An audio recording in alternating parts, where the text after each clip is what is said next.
Okay. Greetings, dear, precious, magnificent spirit soul that you are, at the level of who you are, not at the level of who you think you are, or who you can, conjured up yourself to be, as if who you are isn't good enough, when who you are is part of all that is, and the manifestor of all that is, you see, because you're a creator being. My topic: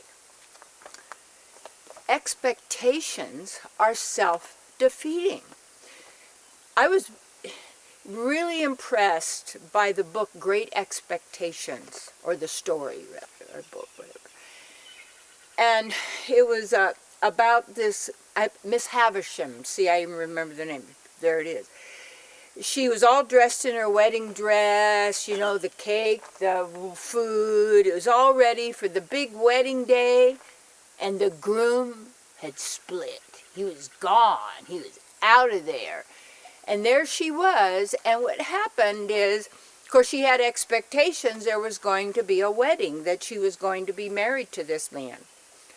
So anyway, her life then, she never moved the cake, the food, it all dried there on the table, rats and running around on it, cobwebs everywhere, because she never touched a thing, and never took off the dress. I mean, stinky, but anyway, gross, sad, pathetic, because she lived in her expectations.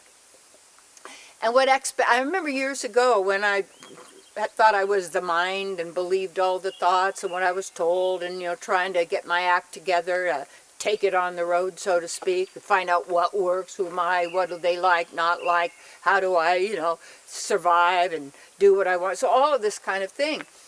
And I would then, in my mind, plan what was I going to say here, and I would plan that meeting, and and then what was going to happen over here, and all the things you think about, and well, this could happen and that could happen, and then I would do this and I would do that.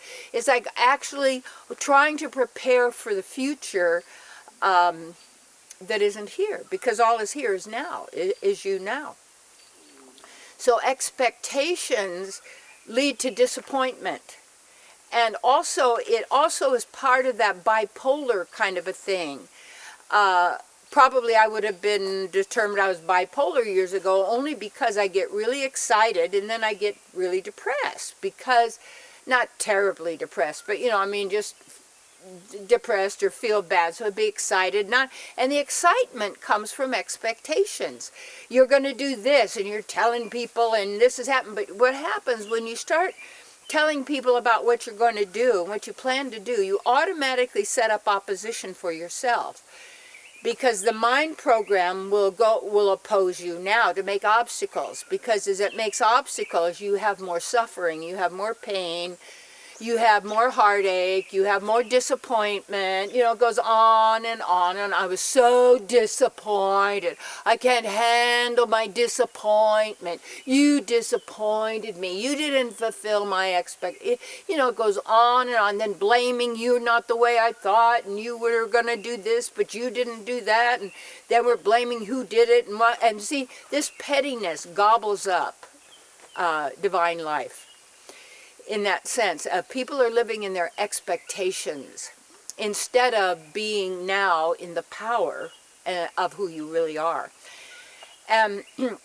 So we're always looking to see what could we do to fulfill these expectations. Why? So that we could be happy, feel good, and be out of fear. And people say, well, how are you feeling? Well, I'm feeling no pain. Well, what is that?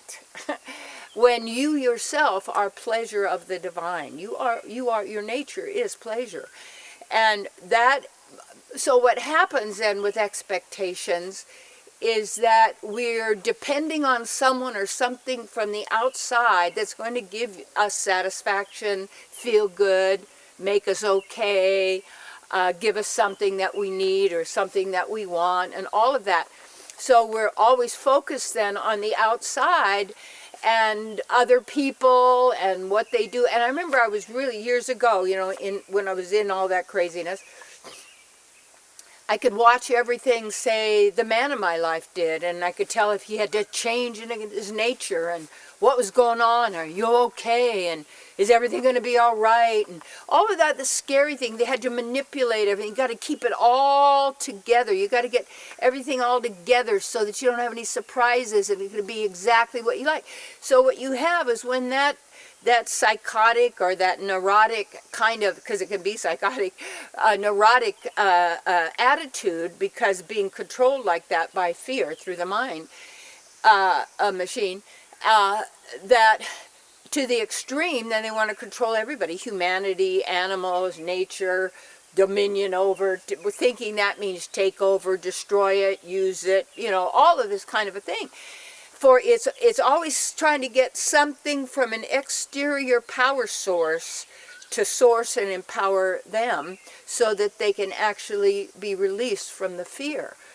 And so take a look then how expectations are self-defeating. And here's a little clue for you, because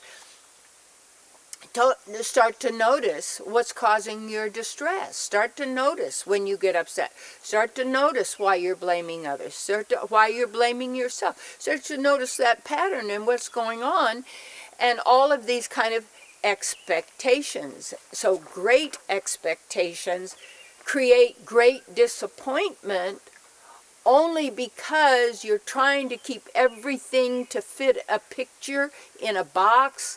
And like thinking, you can't think out of the box, because thinking makes a box. Because as soon as you start thinking, you're putting parameters and you're putting limits and you're putting dimensions on something. And dimension is close to dementia, you see. So how you handle this is basically, yeah, you set up something. You're going to have a gathering of friends and people, and you know, you hope everybody comes and be great at night. And if not, so what? You're going to have a good time. You know, you are a good time going somewhere to happen, or you're a bad time going somewhere to happen, because if you allow then the mind to control you instead of you being centered in yourself, and when you're centered in yourself, you can handle everything. And Miss Havisham, in Great Expectations, she said, well, hey, good thing that guy went, because he wasn't for me, because obviously he told the truth about it, and I'm happy he told the truth about it for himself, because if he hadn't, he would have been miserable, made me miserable. So this is a fabulous day. You would have had your party anyway, invited your friends, danced the night away in your wedding dress. Next day, clean up the thing, get it going, and get into your grand and glorious life. You see that?